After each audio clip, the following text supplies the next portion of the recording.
gonna die anymore.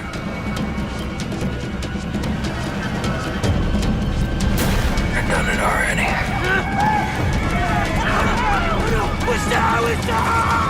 Hugh Glass is a survivor, and he's part of American folklore. This man's the only reason we're still alive. And he knew the American Northwest Territory more than anyone. This was unknown territory full of animals, full of richness. Only safe thing to do is track a new course back up on land. He is given the job to take this fur trapping unit through the wilderness. Along the way, he is mauled by a grizzly bear. The proper thing to do would be finish him off quick. He is left to die by his hunting crew, so he goes into ultimate survival mode. He's absolutely broken emotionally and physically. He crawled through the entire American wilderness on his own through the dead of winter. No weapons, no means to really survive except this bear fur, which ironically becomes a symbol of this death and gives him life.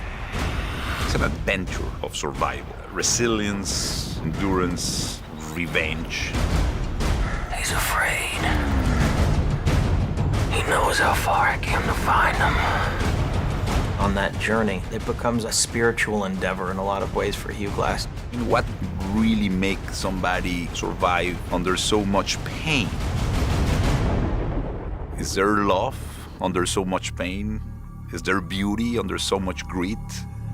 What is after revenge?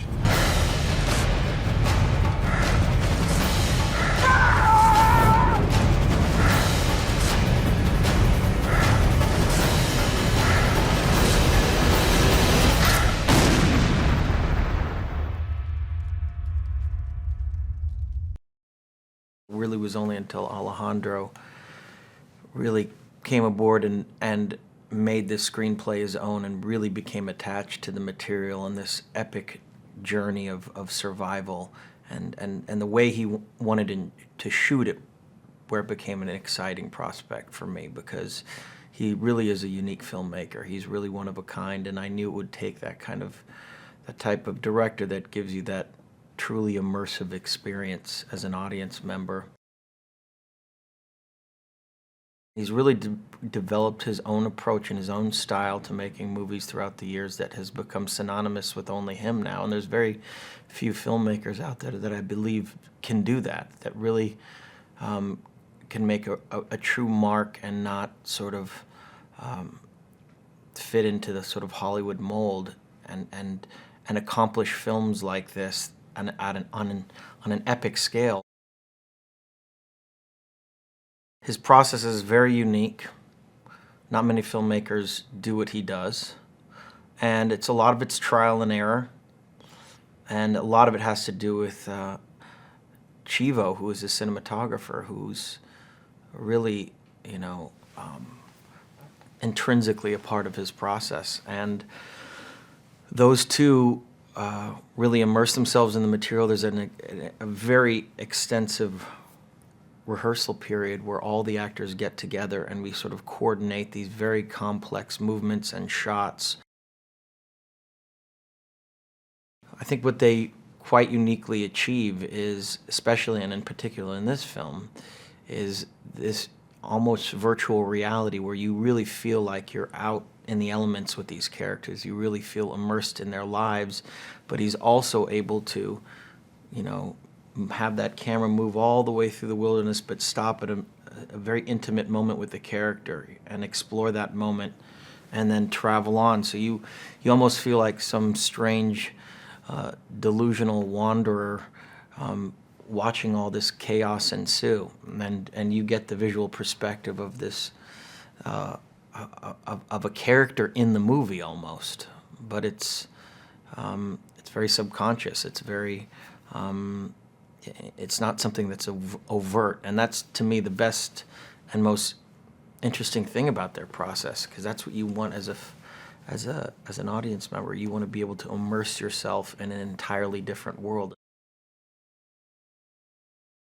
Hugh Glass is, stuff of legend by, the American campfires. He's a real-life Paul Bunyan type of character, a man that survived extreme elements and was left to die by his hunting crew and buried alive, and crawled through the entire American wilderness on his own through hundreds of miles through the dead of winter to sort of seek revenge on the men that had done him wrong. So he's this sort of part of American folklore, but he was a real person, and these things really did happen. But I think more than anything, what Alejandro wanted to do was create poetry in that story, the poetry of what it means to have all the chips stacked against you, to have really very little chance at survival, and the sort of triumph of the human spirit, and what we can endure, and what we go through, and what Hugh Glass realizes on that journey, and whether revenge is ultimately the thing that will quench his thirst at the end of the day. The unique set of challenges that he has as a father and his son has growing up in an environment like that is something that is an undertone throughout the rest of the movie. It's never overt, it's never spoken, but you get the essence that these people need to remain quiet, they're isolated, and they're alone in this world. And so the father-son bond in the movie becomes a very powerful thing, because he needs to teach his son to sort of disappear, to not be there, to just keep your head down and focus on what you need to do. And so he is essentially somebody that is working with fur trappers to earn a living, to survive, but there's a lot of racial conflict already starting to brew. And his whole objective with his son is, look, we have this will to survive, we're going to push through it no matter what. And these are things that he instills in his son at a very early age, through a lot of tragedy. And these same messages that he's trying to instill in his son are things that he needs to ultimately realize for himself when he's left alone in the middle of the wilderness, with very little chance to survive. Did you know that in The Revenant, Leonardo DiCaprio, a convinced vegetarian, was so in character he ate real raw meat in a scene depicting Glass surviving off a wild bison's liver? Yeah. Click here for more videos. See you soon. Bye.